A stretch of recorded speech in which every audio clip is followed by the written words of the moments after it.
So I think about when I'm creating, if I am going to do something unlimited, I gotta feel unlimited. If I'm gonna create something magnificent, I have to become magnificent. So we have to work ourselves up into that state. And so there's an excitement, there's a change in energy. And when there's a change in energy, when you change your energy, you change your life. And nobody changes until they change their energy. So the fundamental question is, what do you get passionate about? What moves you? And this isn't a mechanical process. We're intuitively wired to create.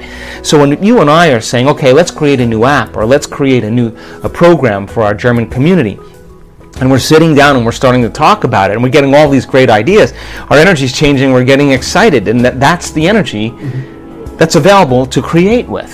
So the stronger the emotions that we feel to certain problems and conditions in our lives, the more we put our attention on the cause, whether it's your ex, whether it's your boss, whether it's a coworker, whether it's your pain.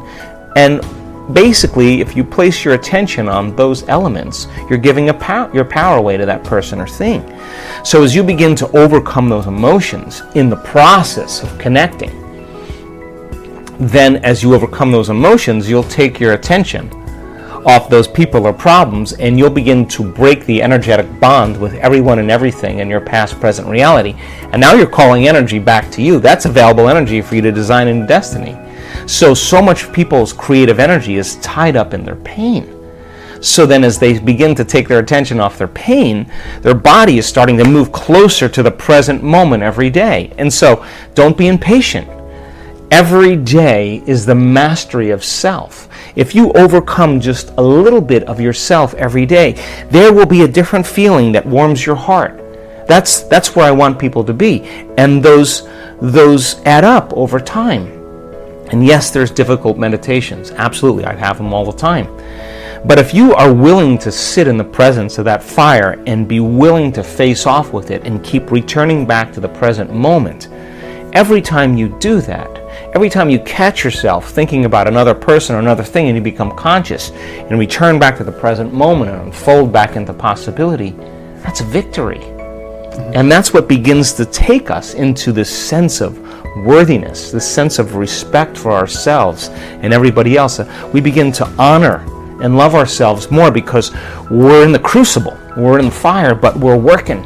And the body's beginning to shift and change step by step. So then, as you experience greater and greater degrees of oneness and wholeness, and you connect to that field, pay attention, because the moment you connect to that field and all those latent systems switch on, your body is going to get a biological upgrade because you're connecting to the signature of wholeness and oneness. So your body's frequency is going to rise, and so many people come out of their meditation and say, I was scheduled for surgery this week and I have no pain in my body. I don't know what happened. I just got beyond myself. So as you begin to slow your brain waves down, and from beta to alpha and into theta, you begin to connect to your autonomic nervous system. And that autonomic nervous system has one agenda, and that is to create balance, wholeness, and order. And the moment you get beyond yourself, and you're no longer your identity or your pain or your past or your gender or your diet, you're just an awareness. And that intelligence becomes aware that you are no longer in the way. It is going to rush right into the body. And we've seen this on so many brain scans. That autonomic nervous system is going to light up.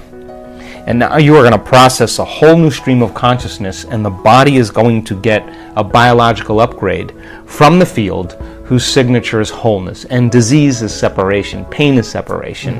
And all of a sudden the field starts interacting on a cellular level. And the person all of a sudden feels different. But getting there every single day is just connecting to that field. And then when you're there, what are you passionate about? If you're passionate about something, just fall in love with the idea that you could be healed and relax and surrender to the field and allow a greater mind to do it for you. Just get out of the way, and every day, keep interacting with the field. Keep connecting with it. Keep practicing, and sooner or later, you'll say what everybody else says. It was so worth the effort. So many people want one thing with their conscious mind. I want a new job, I want a new career, I want a new life. and yet their subconscious mind has been programmed. Now think about a program. When you create a program, it's automatic. When you create a program, it runs. So the person is, with their 5% of their conscious mind, is having this desire for something, and yet their subconscious mind is doing something else. As an example, I used to take my oldest son golfing with me, and he used to say to me when we were on the fairway, I'm really worried about hitting that tree. And I would say to him, what tree? Because if you're worried about hitting that tree, what is the imagery that your brain is creating? You're worried about not hitting it. You're doing that with your conscious mind, but your subconscious mind is creating the picture of you actually hitting the tree. That's why you're saying it. So the subconscious is 95%, so more than likely your body is going to do exactly what it's programmed to do. So what's the relevance of that? Well, people say I want wealth, but they're programmed into being unworthy and lacking, right? So then as they begin to do the meditative work and they start opening their heart, I was just talking to someone yesterday. When you open the center, things are going to sift to the top. All the programs are going to come right up, and when they come up like that, you're going to see why it isn't manifesting in your life. Now, don't see it as like, why is this happening? Did I do something wrong? The subconscious is actually venting. There's a certain period of time in the early mornings where we vent our anxieties. We vent our fears. It's the way the subconscious goes, let's just have this dream and let's just get it over with. So the subconscious is saying, what if you hit the tree? What if you're actually going to hit the tree? You're going to hit the tree because that's exactly the imagery you have when you're trying to create something. You're saying, I really want this because I'm really afraid of dying. I'm really afraid of failure. I'm really afraid of rejection, right? So the person is subconsciously and unconsciously creating the imagery that's actually being revealed to them. So how do we change that? Well, really simple.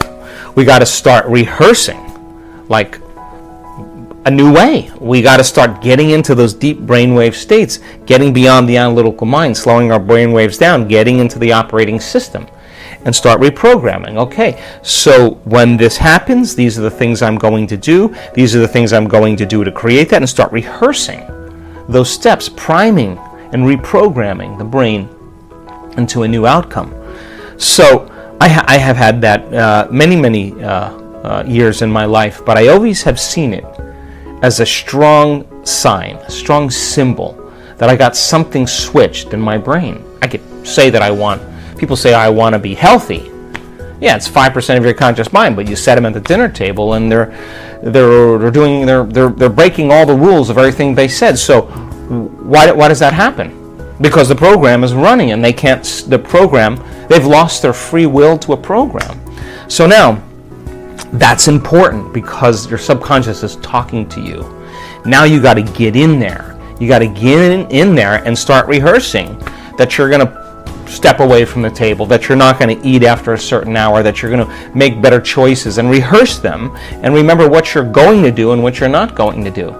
Now you begin to, on a fundamental level, begin to rewrite the script, begin to rewrite the program.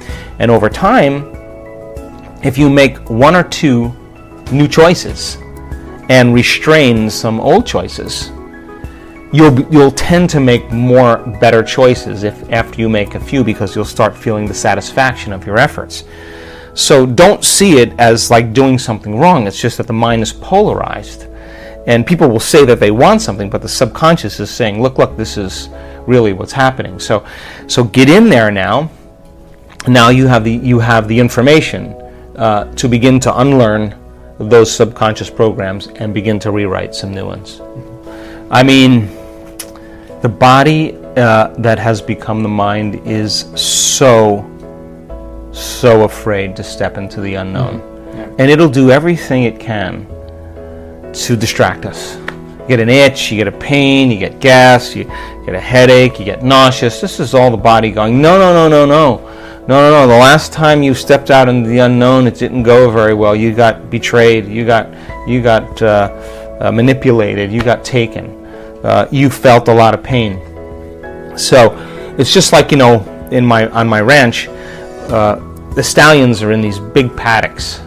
And when I first had my stallions, I wouldn't put any hot lines around there. And, they could smell the mares up on the top of the property, and they would literally run right through the wooden fences, just like these big animals just breaking through and running up the hill.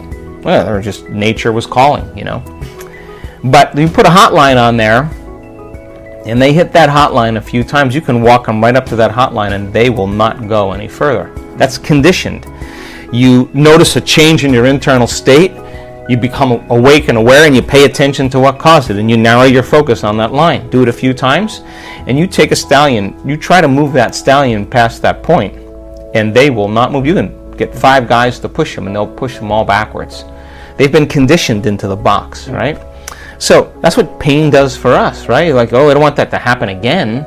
So the body is already programmed to make sure that it doesn't. So you start taking the person out of their comfort zone, out of the known, and the body's going, well, I don't know if I want to do this, and it does all those things. Follow the instructions. Take your attention off your body, and every time your body starts doing that, settle it down into the present moment and say, I'm going to let you sleep later. I'm going to let you eat later. You can drink coffee later. You can open your eyes and take a shower later. You can lay down. You can do whatever. But right now, you're no longer the mind. I'm the mind. Mm-hmm. And every time it does that, you settle it back down into the present moment and you unfold back into possibility. You're training that horse. You're retraining the horse and telling it it's no longer the mind, that you're the mind. And just like training any animal, sooner or later, it's going to realize that your will is greater than the program, and it's going to finally surrender. And when it does, there's always a liberation of energy, and everybody always says the same thing. I'm so glad I stuck with it. It was so worth it. I pushed myself further than I thought I can go. And every time you push yourself further than where you think you could go, you're in the unknown. So the moment you scratch your head, you're back in the known.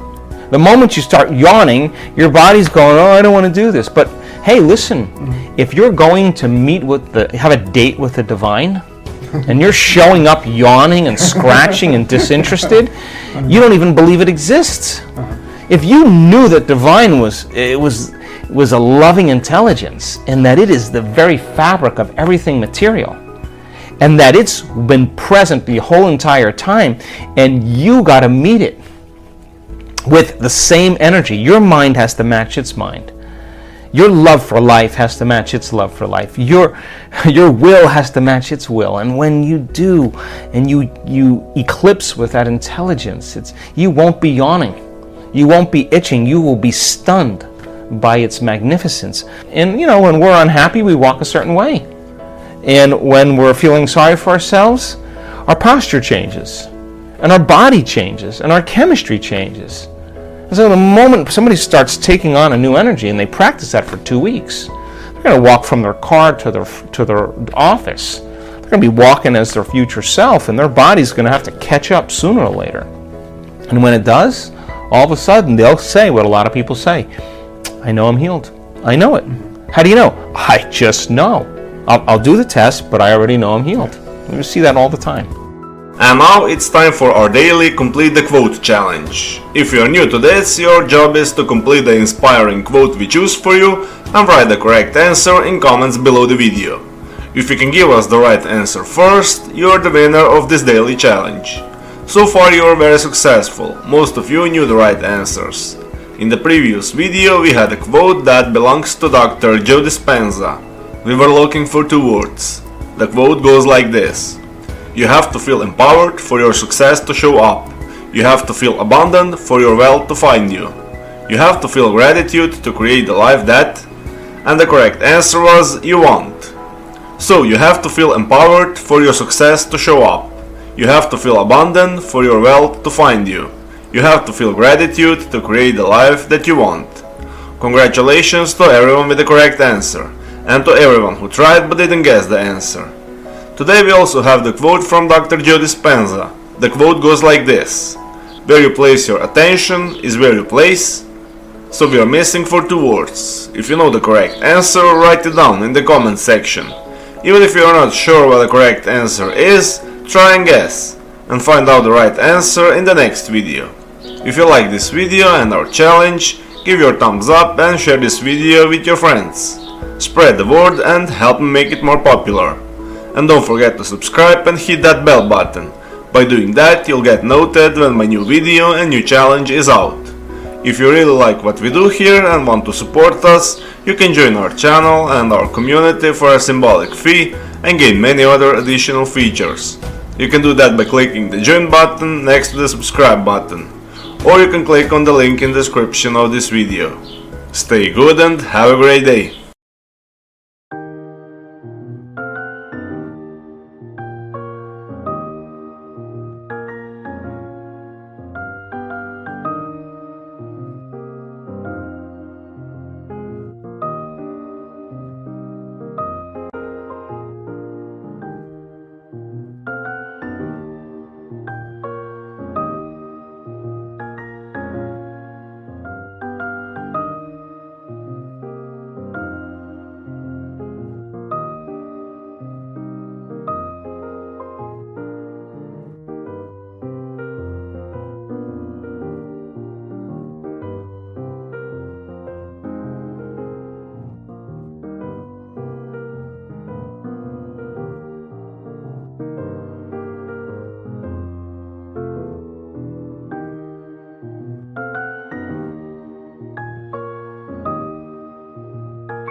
Kia lại khiến đôi mắt của em thêm sầu. Vì sao em đi không để lại lý trí, chẳng để lại anh khi nước mắt còn rơi. Vì giờ em đã vội quên đi bao câu hứa mình có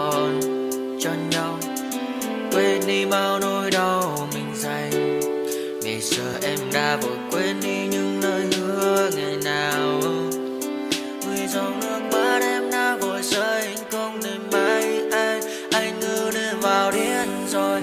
Anh như say đủ mắt môi, anh như chỉ còn muốn em bên cạnh như ở phố xa rồi. Anh chỉ muốn em cạnh đấy thôi, không muốn em ở bên đời, chỉ muốn em anh bên người. Người đã gỡ bước đi xa trong cơn mưa chiều vội vã, người đã bước bên anh khi cơn mưa qua gần vội vã. Em đã quên rồi mà anh sau tay yêu má bé, chẳng còn lại gì nhưng người em bao nước mắt rơi. Em khiến con tim như trôi bay trong chiều thu đầy nắng, em khiến con tim như tan mưa trong chiều thu mát màng. Vì còn nhiều lắm những ngỡ vàng, nhiều lắm những nỗi vội vàng, nhiều lắm những cơn mưa em mưa ta bây giờ đơn vang. Không mai đứng sang đêm mai em còn đợi đôi mai anh còn người ta xưa ta chúng còn giữ nhau chẳng để giữ lấy em khi cơn mưa về đến. Và chẳng cần nhau khi anh với em cùng một đêm trôi, em ơi ta còn gì nữa đâu bằng cơn mưa ngày hôm qua, ta còn lại gì nữa đâu khi